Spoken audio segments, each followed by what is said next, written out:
每年嘅暑假，香港橋牌界總會迎嚟一年一度嘅盛事，冇錯，就係城市橋牌錦標賽 Intercity。2026年嘅 Intercity 吸引咗36隊 Open Team、10隊 Mixed Team、10隊 Youth Team 參加。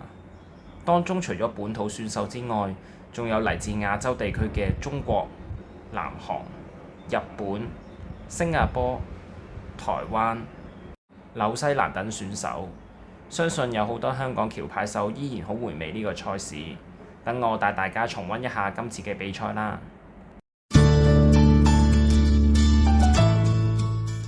坐低冇耐就要面對小滿貫嘅一個手工，你會手工啲乜嘢？新加坡阿柳隊手工紅心，成功揾到同伴有紅心 A 單運。另一台叫牌截然不同，最終手工梅花 Just Make 形成大輸贏。下一手牌叫牌過程去到4黑，如果你係西家，會唔會叫牌？西家叫出咗2次 spade 之後，正確咁相信同伴選擇打科客。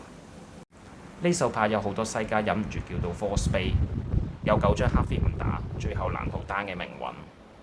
跟住呢副牌見識到紐西蘭人進取嘅風格，喺有對冇嘅局況下，成功搶到5 spade double just make。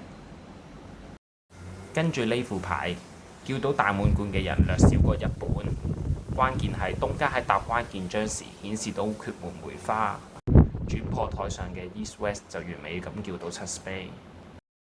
到咗今段片嘅最後一副牌，你都係得5個大牌點，但有7張 spade， 你會唔會叫牌？實際上，科克同 four spade 喺正確嘅手工下都會 down， 但係有邊個擔保實戰中嘅手工都係正確嘅？轉播台上嘅東家勇敢叫出4 spade，spotlight 就去到南家嘅手工。實戰中南家手工 Diamond Queen， 莊家就用 Diamond A 佔走一張黑 loser，4 spade 就咁樣 make 咗啦。鍾意呢段片嘅記得 like 同 subscribe，下段片 Day 2 highlight 再見。